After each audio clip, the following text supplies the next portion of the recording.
Ինչ է կատարվում, ողորմած Աստված, խելագարվել է մարդը արարած, ով է թույլ տվել այս դժվար պահին նորից տեղահան անեն խեղճային,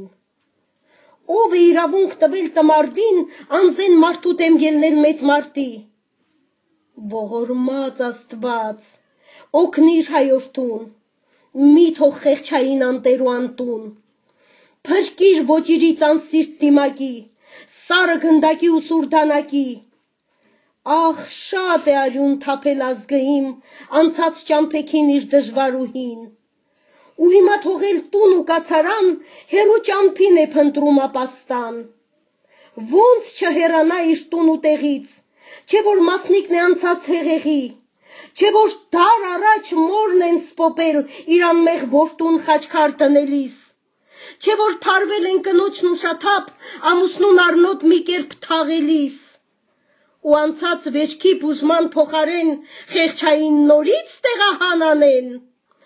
որ մանկան ճիչը ջնջես ուղեղից, երբ տեղահան է տնից ու տեղից, որ ծերի տանջված լացին դիմանաս ու քո օջախից թողնես հեռանաս, ողորմած Աստված,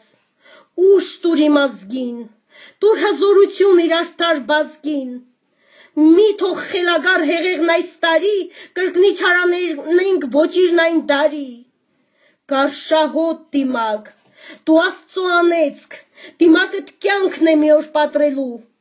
ու հենց քո ցանած սերմերի հունձը, ինչքան էլ խնդրես քեզ չի փրկելու,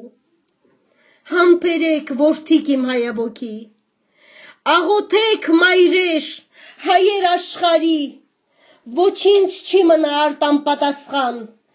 կա երկնավորի մի մեծ դատաստան, կանգ արդ ու գնդակ մահաբեր քամու, ախ թող չթափվի էլ անմեղարյուն, այսուհետ հնչեն երգեր լոկ պարու, հային խաղաղ քուն, հային միշտ գարուն,